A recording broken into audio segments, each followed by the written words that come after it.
সংঘের পুজো নয় করে 80 বছরে পড়ল।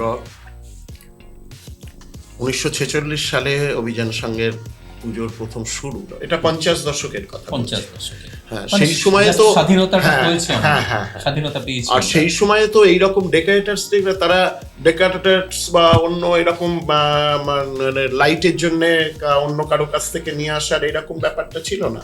তখন নিজেরাই তারা প্যান্ডেল তৈরি করতেন, ডেকোরেটরস থেকে কাপড়টা নিয়ে নিজেরাই রাত জেগে প্যান্ডেল তৈরি করতে অভিযান সংঘ করে এসছে এবং এখনো সেটা বজায় আছে। এই প্রসঙ্গে আরেক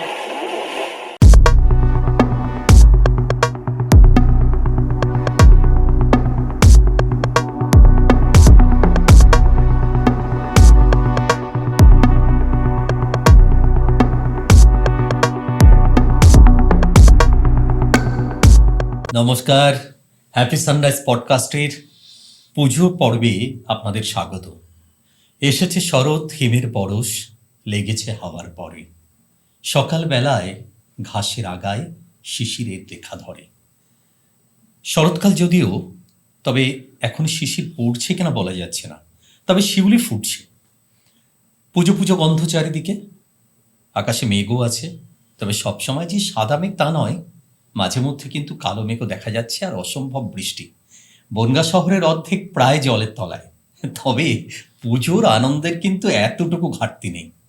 আর সে আনন্দ আপনাদের সঙ্গে শেয়ার করতেই আমরা রেখেছি নতুন উদ্যোগ, পুজো পডকাস্ট, বনগাঁর পুজো। আর আজকে আমাদের মধ্যে রয়েছেন বনগাঁর একটি স্বনামধন্য ক্লাব। যখন ভারতবর্ষ পরাধীন, যখন ভারতমাতার বহু সন্তান দেশের জন্য প্রাণ দিচ্ছেন, আবার ভারতীয় সংস্কৃতিকে নিয়ে এগিয়ে চলেছেন, সেই সময়ে আমাদের বনগাঁর সংস্কৃতিকে যারা হাত ধরে এগিয়ে নিয়েছেন তাদেরই একজন অভিযান সংঘ ক্লাব। শুধু কি দুর্গাপুজো? না, তা নয়। সংস্কৃতি চর্চা, সাহিত্য চর্চা, ক্রীড়া চর্চা, এক কথায় বলা যেতেই পারে বনগাঁর শিল্প, সাহিত্য, সংস্কৃতি বা ক্রীড়া জগতে যাদের একচ্ছত্র অধিপতি, তেমনই একটি ক্লাব অভিযান সংঘ। আর দুর্গাপুজো তো তাদের একই একচ্ছত্র অধিপতি। আধুনিকতার ছাপ যেমন তাদের পুজোতে, তেমন থাকে পৌরাণিক ভাবনা, চিন্তা, সাবেকিয়ানা 100%। তাদেরই অভিযান সংঘের একজন গুরুত্বপূর্ণ সদস্য বিশ্বজিৎ ঘোষ আজ রয়েছে আমাদের সঙ্গে। আপনারা যাকে আমরা আমাদের প্রিয় পূর্ণদা রয়েছেন আমাদের সঙ্গে। নমস্কার দাদা। নমস্কার। আজকের স্টুডিওতে আপনাকে পেয়ে আমরা বেশ আনন্দিত এবং গর্বিত। যে আরেকটা বিষয় বলি, একটা কবিতার লাইন দিয়ে শুরু করি, তাহলে পূর্ণদার ব্যক্তি পরিচয় দিতে সুবিধাই হবে। বিঘেত খানেক বুকে এত বড় আকাশ গঙ্গা, সারা পৃথিবীর রং মাখামাখি, কোনখানে কাকে রাখি, পরাণ মাঝে হেসে উঠল কোন এক অচিন পাখি। বিশ্বজিৎ ঘোষ আমাদের শুরুতেই তার এবারের পুজো সংখ্যার একটি পত্রিকা মেঘমল্লারে আছি দীপকেও, বই আর হ্যাঁ, একটি কবিতার বই। হ্যাঁ, সেই সঙ্গে দাদা বনগাঁর একটি জনপ্রিয় পত্রিকা এবং অন্য কথা, প্রায় 27 বছর, তাই তো? 27 বছর, 99। হ্যাঁ, যার শুরুতেই সূচনা হয়েছিল পর্বেই দাদা জড়িয়ে রয়েছেন তার সঙ্গে। আজ আমরা শুনব অবশ্যই পত্রিকার কথা এবং অন্য কথা, তার গল্প, সেই সঙ্গে অভিযান সংঘের পুজোর গল্প, সঙ্গে বনগাঁর পুজোর গল্প। শুরু করি তাহলে পুজোর গল্প, অনেক কথা হলো।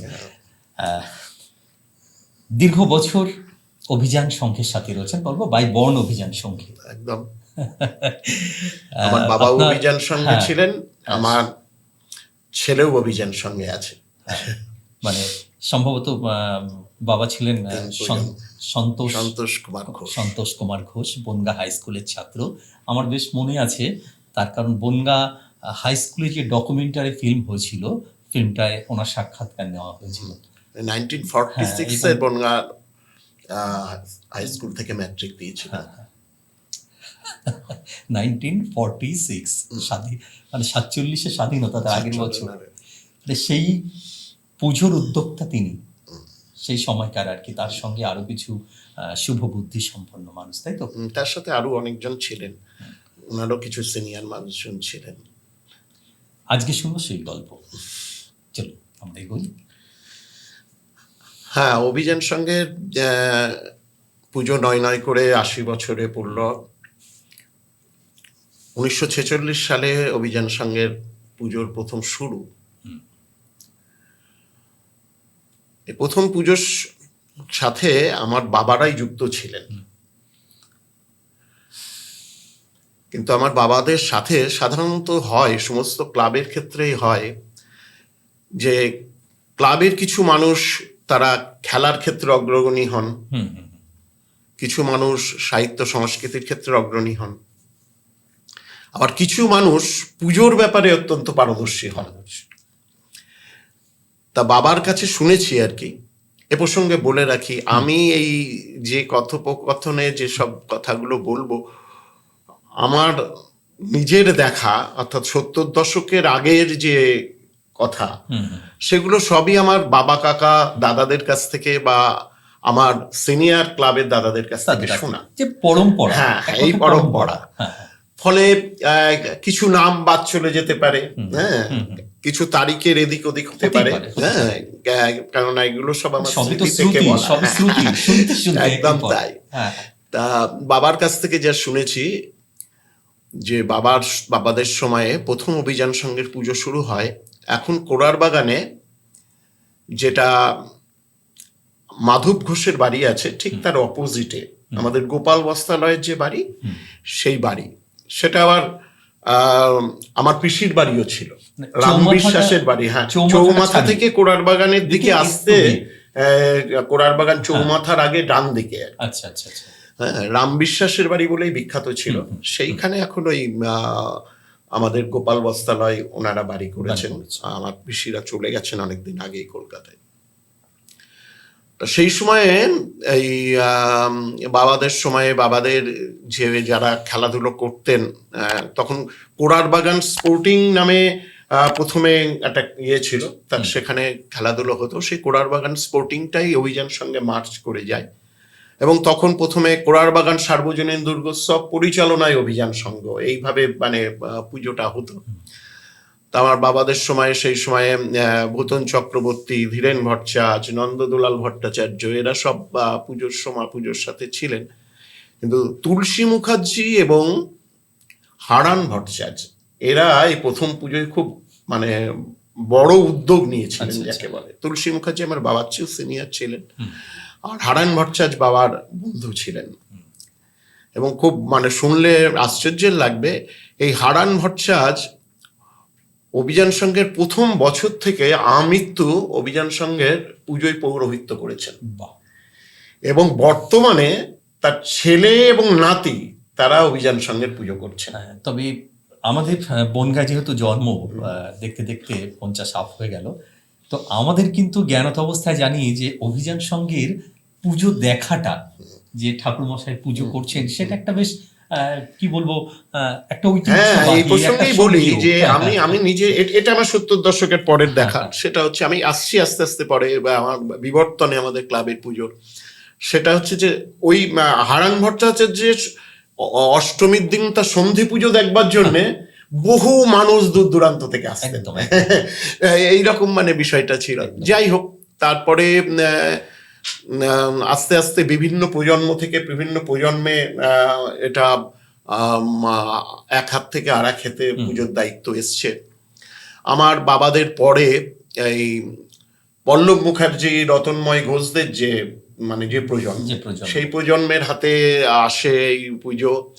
এবং তখন ওই কেষ্ট মুখার্জি বলে একজন আছেন কোড়ার বাগানে, মারা গেছেন অনেকদিন, যার ভাইপো হচ্ছে অভিযান সংঘের বর্তমানে কার্যকরী সভাপতি সুদাম মুখার্জি।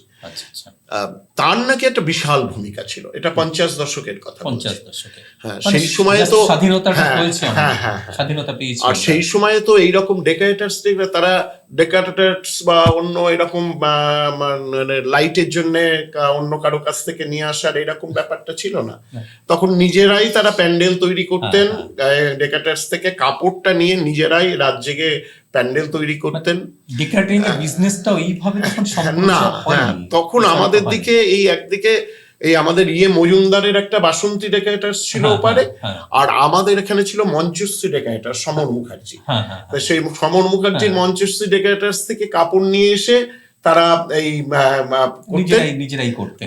আর লাইটও এইরকম কারো কাছ থেকে ভাড়া করে নিয়ে এসে এইরকম মানে করা হতো।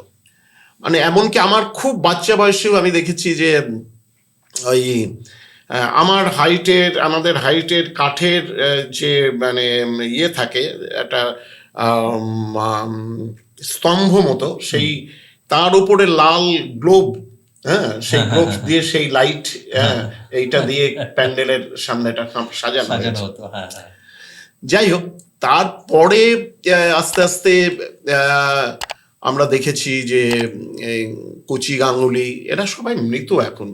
কচি গাঙ্গুলি আকুদাদের সময়ের পুজোটা আবার তাদের হাতে এসছে। হ্যাঁ, তারপরে 70 দশকে জবে থেকে আমার মানে জ্ঞান হয়েছে, আমি নিজে অভিযান সংঘের প্যান্ডেলে বা মানে যেতে শুরু করেছি, বনগাঁ পুজো দেখতে শুরু করেছি।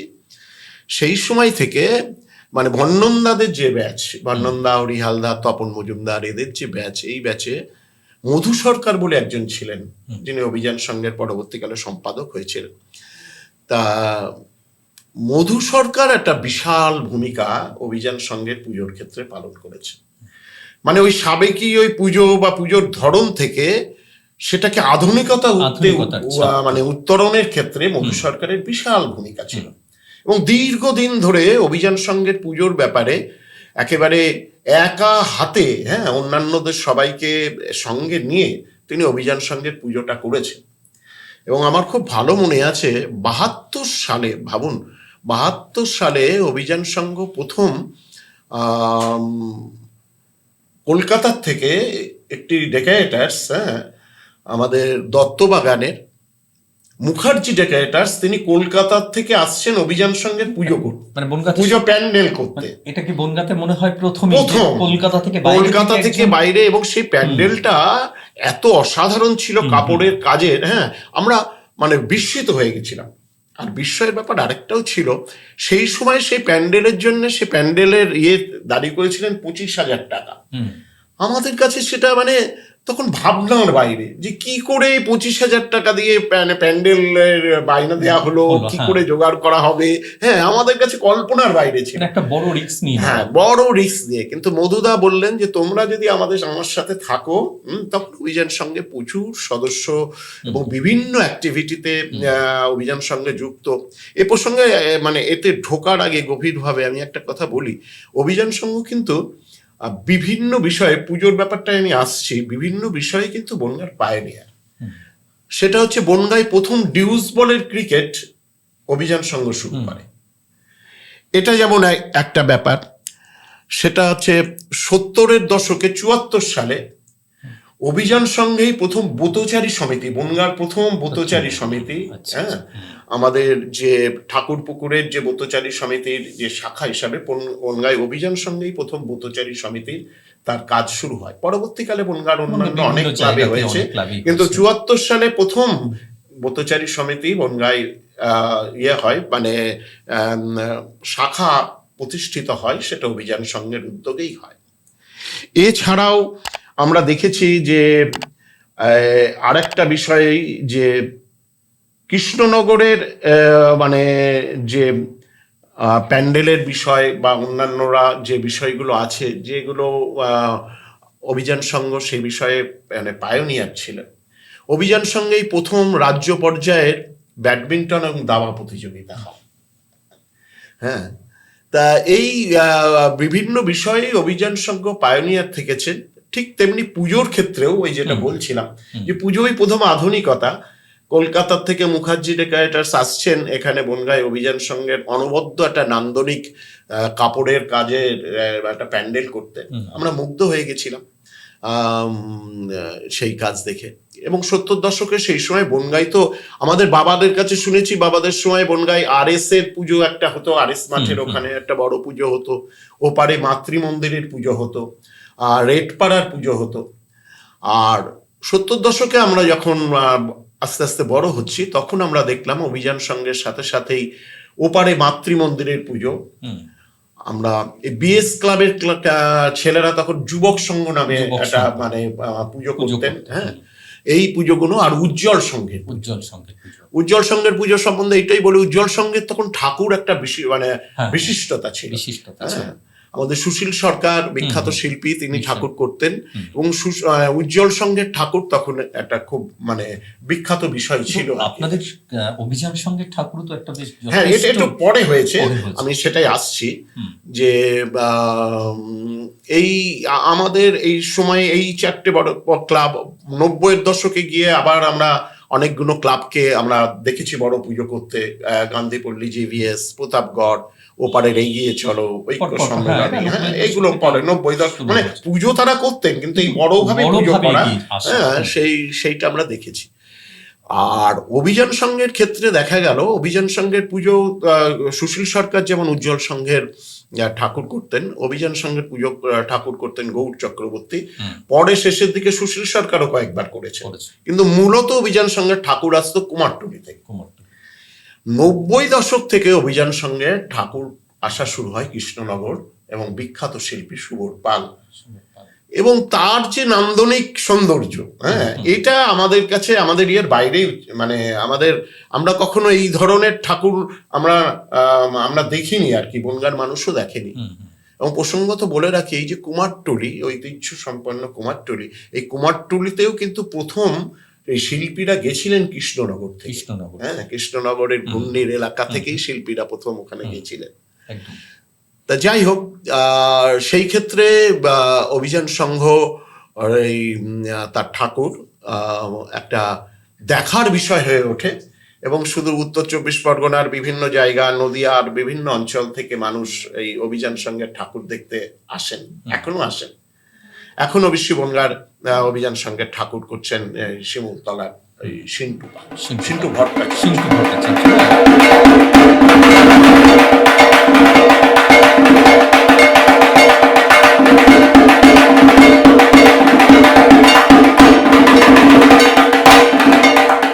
হ্যাঁ দাদা, বিষয়টা হচ্ছে যে আমরা ইতিহাস অনেকটা এগিয়েছি, আমরা 90 দশক পর্যন্ত ইতিহাসে এগিয়েছি, তাই তো? আমরা এর মধ্যে একটু মাঝখানে ব্রেক দিয়ে আমরা জানতে চাইবো, দর্শকরা আমাদের তারা জানতে চায় যে প্রতি বছর অভিযান সংঘ মানেই একটা মানুষের ঢল। অভিযান সংঘর পুজো বনগাঁয় দেখবো না, তার মানে বনগাঁর পুজো দেখাটাই কেমন যেন একটা মেলমেলে হয়ে গেল। এবছর অভিযান সংঘর বিশেষ আকর্ষণ কি আছে? কারণ প্রতি বছর অভিযান সংঘ কি যেন হঠাৎ করে একটা ম্যাজিক তৈরি করে ফেলে, একটু ছোট জায়গা, হ্যাঁ, তার ভেতরে হঠাৎ হঠাৎ কি ম্যাজিক তৈরি হয়ে যায়। হ্যাঁ, এবং বেশ তার থেকে বড় বিষয়, একেবারে একটি ব্যস্ততম জাতীয় সড়কের পাশে এরকম একটি পুজো, যাদের নিজস্ব বড় জায়গা নেই, খোলা মাঠ নেই, তবু এত সুন্দরভাবে আপনারা সিস্টেমেটিকভাবে এই যে দর্শক নিয়ন্ত্রণ করেন, কি করে হয় এটা? এই এতগুলো প্রশ্ন। অভিযান সংঘের এবারের পুজোর থিম হচ্ছে ডোকরা শিল্প। আমরা বাঁকুড়ায় দেখেছি, হ্যাঁ, আমাদের নিজস্ব বাংলার ঐতিহ্যের সাথে সম্পর্কিত, বাংলার মাটির সাথে সম্পর্কিত ডোকরা শিল্প, এইটা হচ্ছে এবার আমাদের থিম। এইটা নিয়েই আমাদের এবারের প্যান্ডেল হবে। আর আমাদের প্রতিমা এবার তৈরি করবেন এই সিন্টু ভট্টাচার্য, বনগাঁর আর গুণী ছেলে। হ্যাঁ, বনগাঁর একজন গুণী শিল্পী। একদম। আর লাইটে থাকছেন সঞ্জয় ঘোষ ও সৌভিক ঘোষ, দুই যুবক, খুব ইনোভেটিভ কাজকর্ম করেন। বাহ। এরা এবারের লাইটে থাকবেন। এছাড়াও অভিযান সংঘের পুজোয় তো বিভিন্ন সচেতনতামূলক বিষয়ের বিজ্ঞাপন বা ফ্লেক্স থাকে। গত বছরেও আমরা ডেঙ্গু নিয়ে আমরা প্রচার করেছিলাম, বড়ভাবেই প্রচার করেছিলাম, এবং বনগাঁর প্রশাসন তাতে সাহায্য করেছিলেন, তারা উপস্থিত ছিলেন, আমাদের উৎসাহিত করেছিলেন। এবারেও আমরা ডেঙ্গু বিষয়ে আমাদের বিজ্ঞাপন বা ফ্লেক্স থাকবে, সচেতনতা বৃদ্ধির জন্য প্রোগ্রাম আমরা নেব। এছাড়াও সেফ ড্রাইভ সেফ লাইফ এই বিষয়েও আমাদের ফ্লেক্স এবং বিজ্ঞাপন থাকবে। সচেতনতামূলক যে কর্মসূচি। হ্যাঁ, এবং এবারে আরেকটা নতুন বিষয়ে আপনার থাকবে, সেটা হচ্ছে পশ্চিমবঙ্গের ট্যুরিজম। আপনারা জানেন পশ্চিমবঙ্গে নেই এমন কোনো জিনিস নেই, হ্যাঁ, একদম হেরিটেজ, এবং সেক্ষেত্রে তাকে প্রেজেন্ট করবার জন্য একটা জিনিস, তো যে কোনো জিনিসকে একটাকে প্রেজেন্টেবল হতে হবে। একদম একদম। তা সেই ক্ষেত্রে এই যে ট্যুরিজমটা আমাদের একটা দিগন্ত মানে রচনা করে দিতে পারে। পশ্চিমবঙ্গ সরকার এটা ভেবেছেন, এবং তার সাথে সঙ্গতি রেখেই আমরা এবার অভিযান সংঘের পুজোয় আমরা পশ্চিমবঙ্গের ট্যুরিজমের বিষয়েও আমরা কিন্তু ফ্লেক্স এবং বিজ্ঞাপন থাকবে এবং বিশেষ উদ্যোগ থাকবে আর কি। আপনি যে বনগাঁ শহরে থাকেন, এটাও তো ট্যুরিজমের একটা বড় স্পট হতেই পারে। অবশ্যই। আপনারা কি সেটা নিয়েও কিছু ভাবছেন? অবশ্যই। আমরা তো মানে আমার তো দৃঢ় বিশ্বাস যে বেরিগোপাল, বনগাঁ থেকে বেরিগোপালপুর লাইনের পাঁচপোতা, সেই পাঁচপোতাকে কেন্দ্র করে যে বাঁওড়, অসাধারণ একটি বাঁওড়, তার এপাশে আমাদের ডুমুর বাঁওড়, ওপারে শশাডাঙ্গার বাঁওড়, এই যে মানে ইউ আকৃতির এই যে অশ্বক্ষুরাকৃতি এই যে বাঁওড়, এটা একই জায়গার মধ্যে, এত অল্প জায়গার মধ্যে তিনটে এই ধরনের বাঁওড়, এটা খুব কম জায়গায় দেখা যায়। তা যদি ওইখানে, এবং আমি বলছি পাঁচপোতার এটা, সেটা গোবরডাঙ্গা থেকে পাঁচপোতায় আসারও জায়গা আছে, বনগাঁ থেকেও আপনি আসতে পারেন, এবং সেখানে ওই পাঁচপোতা বাঁওড়কে কেন্দ্র করে অনেকগুলো রিসর্ট গড়ে উঠেছে, থাকার জায়গা গড়ে উঠেছে, হোটেল গড়ে উঠেছে। ফলে ওইটার সাথে ডুমুর বাঁওড় এবং যদি আমাদের শশাডাঙ্গার বাঁওড়, হ্যাঁ, এইগুলোকে দেখা, এবং তার সাথে বনগাঁয় এসে বিভূতিভূষণের বাড়ি, হ্যাঁ, তারপরে আমাদের রাখাল দাস বন্দ্যোপাধ্যায়ের বাড়ি, বা ওদিকে আমাদের নীলকুঠি, পাটমাদন বা ফরেস্ট, হ্যাঁ, এই জিনিসগুলোকে যদি তার সাথে সংযুক্ত করা যায়, কালী মন্দির, একদম। এবং সবশেষে আমাদের বর্ডারে যে ইয়েটা হয় বিকেল বেলায়, সাত ভাই কালীতলা, একটা বাচ্চাদের যাচ্ছে, এটা অসাধারণ একটা, একদম একদম বৈরামপুর, হ্যাঁ, যে বৈরামপুরে অজয় ঘোষের মতো মানুষ জন্মগ্রহণ করেছিলেন। একদম নীলকুঠিকে কেন্দ্র করেই তো আজকে বনগাঁর সন্নিহিত এলাকার সমস্তটাই তো নীলকুঠিকে কেন্দ্র করে, এবং সেইটা নিয়েই তো দীনবন্ধু মিত্রের নীল দর্পণ। এবং এটা শুনলে মানে তোমার ভালো লাগবে যে এই নীলকুঠি এবং নীল আন্দোলনকে কেন্দ্র করে যেটা গড়ে উঠেছিল 1858, সেই পরিপ্রেক্ষিতেই কিন্তু পরবর্তীকালে এই 1962-তে বনগাঁয় মহকুমা, মানে এইটাকে যাতে আরো ক্লোজলি মনিটর করা যায়, হ্যাঁ, সেই জন্য সেই জায়গা থেকে এখানে মহকুমার সৃষ্টি হয় আর কি। তা এইটাই আর কি, যে বনগাঁকে কেন্দ্র করে কিন্তু একটা ট্যুরিজমের একটা সাংঘাতিক ভালো জায়গা আছে। বনগাঁর মানুষেরা এবং বনগাঁর যারা প্রশাসন আছেন, বা বনগাঁয় যারা রাজনৈতিক দলগুলো আছেন, তারা যদি ভাবেন, এবং বনগাঁর মানুষ যদি ভাবেন, এটাকে নিয়ে তারা যদি সরকারের সাথে কথা বলেন, সরকারের সাথে সরকারকে পরামর্শ দিয়ে, এটা নিয়ে কিন্তু একটা বড় কাজ হতে পারে বলে মনে হয়। মানে অভিযান সংঘ এটা চাইছে, অভিযান সংঘ এটা চাইছে, কেননা অভিযান সংঘ বনগাঁর অন্যান্য সকল ক্লাবের সাথেই মতোই তারা বনগাঁর এই ঐতিহ্যকে মানে রাখতে চায় এবং তাকে সম্প্রসারিত করতে চায়। সুতরাং যে আকর জিনিসগুলো আছে, যে ঐতিহ্যগুলো আছে, হ্যাঁ, সেগুলো বাঁচুক এবং সেটা মানুষের কাছে আসুক, এটা আমাদের কাম্য। এবং মানুষ এখন কিন্তু আপনি দেখবেন যে মানুষ কিছু নতুন নতুন কিছু জায়গা বা কিছু কিছু মানুষ এক্সপ্লোর করতে চায়, নতুন নতুন জায়গা জানতে চায়, দেখতে চায়, হ্যাঁ, সেইটাকে, সেই জায়গাটাকে তো আমার তার সামনে দিতে হবে। হ্যাঁ, একটা সময় দেখতাম যে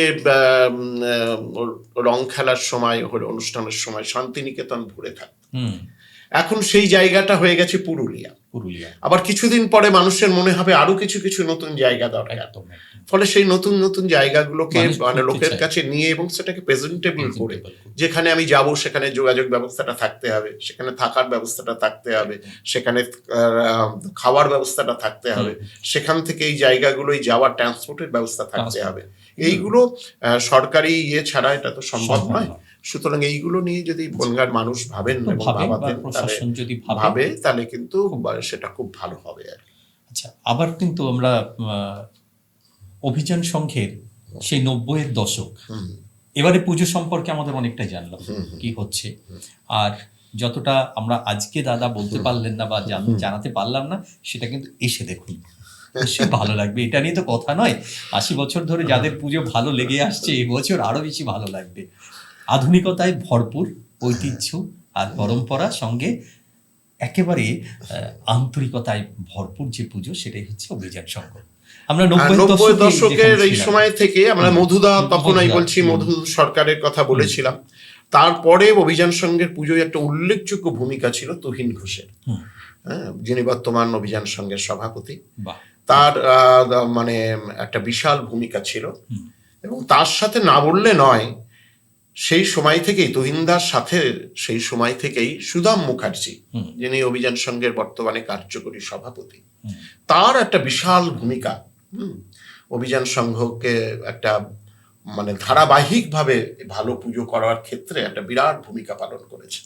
এবং তুহিন ঘোষ এবং সুদাম মুখার্জি, এদের বিশেষত্ব হচ্ছে এরা সব মানুষকে মানে একত্রিত করে, অভিযান সংঘের বিভিন্ন ক্ষেত্রের বিভিন্ন মানুষ, সবসময় তো সব মানুষ সব কাজের সাথে অঙ্গীভূত হতে পারেন না, সবাইকে মোটিভেট করে তারা অভিযান সংঘের পুজোয় আনতে পারতেন।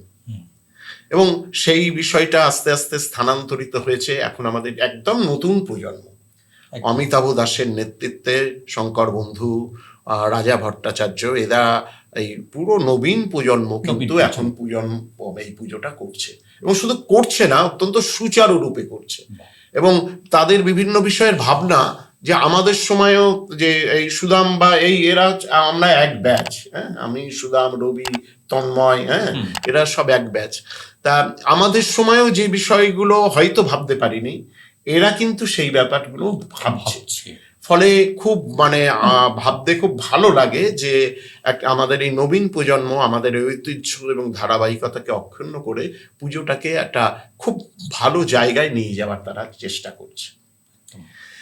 আর এই প্রসঙ্গে একটু বলি, সেটা হচ্ছে অভিযান সংঘের এই পুজোর প্রতিমা, প্যান্ডেল, লাইট, এই বিষয়ের বাইরেও অভিযান সংঘের পুজোর একটা বিশিষ্টতা আছে।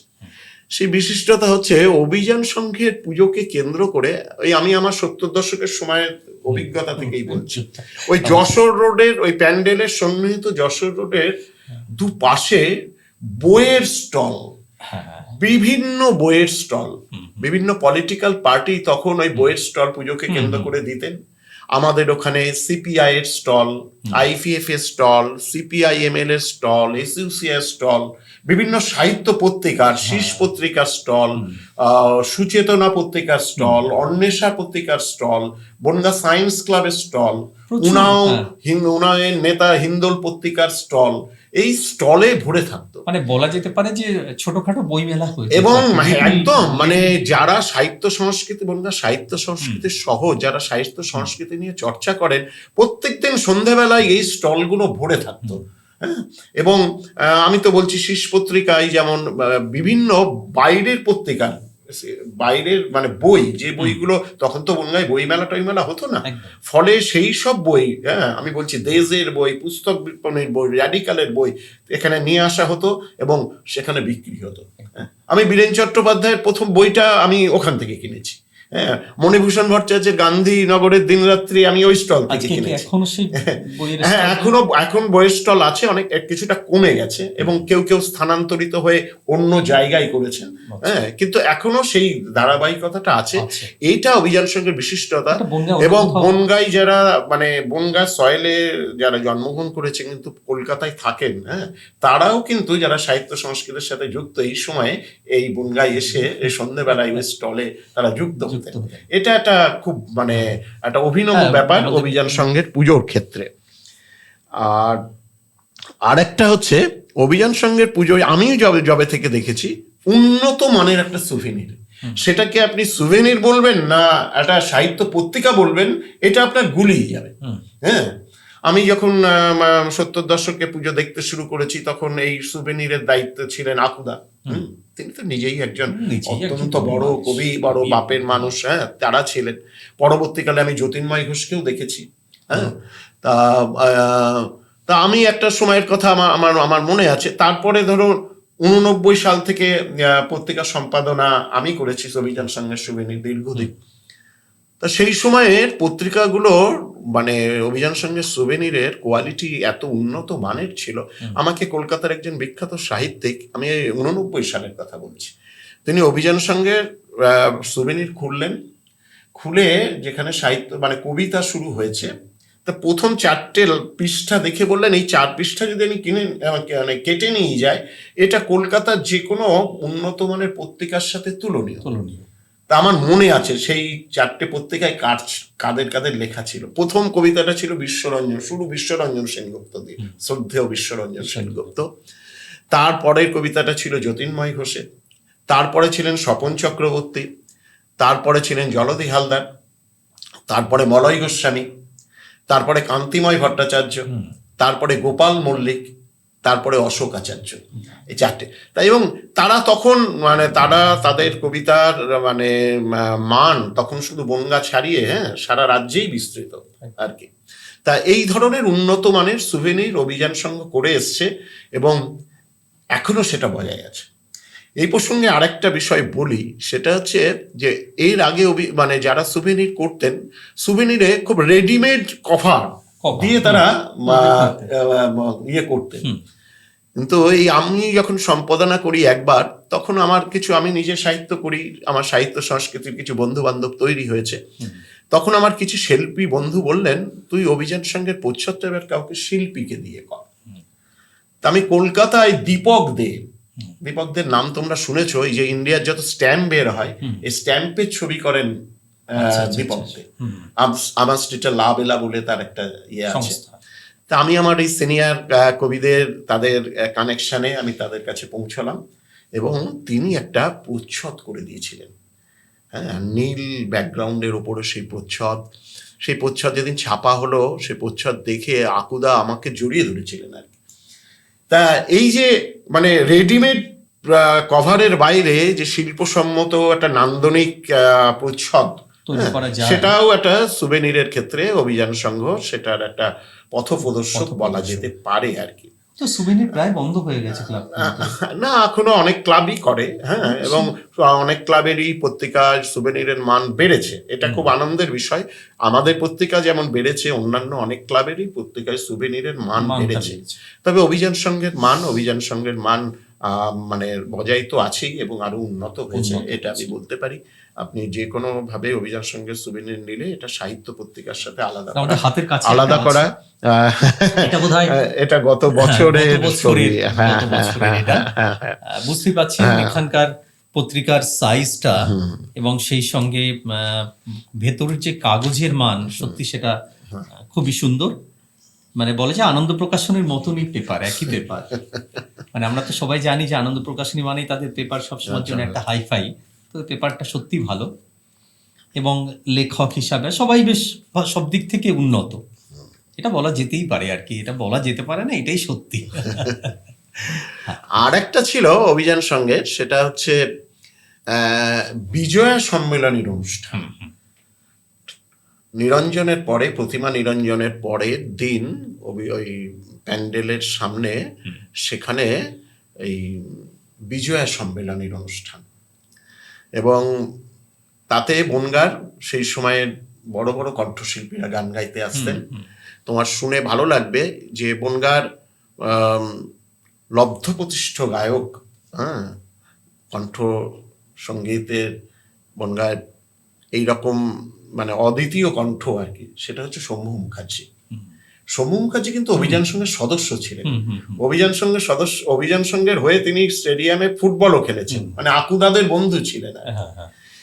সেই শম্ভু মুখার্জি দেখেন সেখানে গান গাইতে আসতেন দেবকী দুলাল মুখোপাধ্যায়, বিটুদা মানে চিত্তরঞ্জন মুখার্জি, রবিদা, আর নির্মল বিশ্বাস, হ্যাঁ, এরা সবাই গান গাইতে আসতেন। হাস্যভর্তিকে থাকতেন গণেশ ঘোষ, একসময় খুব আর মাউথ অর্গানে থাকতেন অভিযান সংঘেরই আজীবন সদস্য স্বপন বিশ্বাস। এবং দেখবেন এখনো স্বপনদা সেই মাউথ অর্গান বাজান আর কি, হ্যাঁ, 75 ঊর্ধ্ব বছর বয়স, হ্যাঁ, এখনো তিনি বাজান। তা এই বিজয়া সম্মেলনীটা একটা, সেটাও একটা খুব ঐতিহ্যশালী শিল্পীদের মধ্যে আমাদের তো দেবকী বাবু নেই, শম্ভু বাবু অনেকদিন আগে চলে গেছেন, তারপরে আর অন্যান্যরা আছেন, তারা অনেক বয়স হয়েছে। হ্যাঁ, ও আরেকজনের কথা বলতে মানে ভুলে গেলাম, আমাদের আচার্য, আমাদের উনিও আমাদের ওখানে গান গাইতেন আর কি। এই সময়টা মানে তাদের এই সময়টায় তারা বনগাঁর স্টার একজন মধ্যগমনে বিরাজমান, একদম। এরা এইগুলো ছিল। আর একটা বিষয়ে অভিযান সংঘ পুজোর ব্যাপারে, অভিযান সংঘের পুজো একটা অনন্যতা দাবি করতে পারে।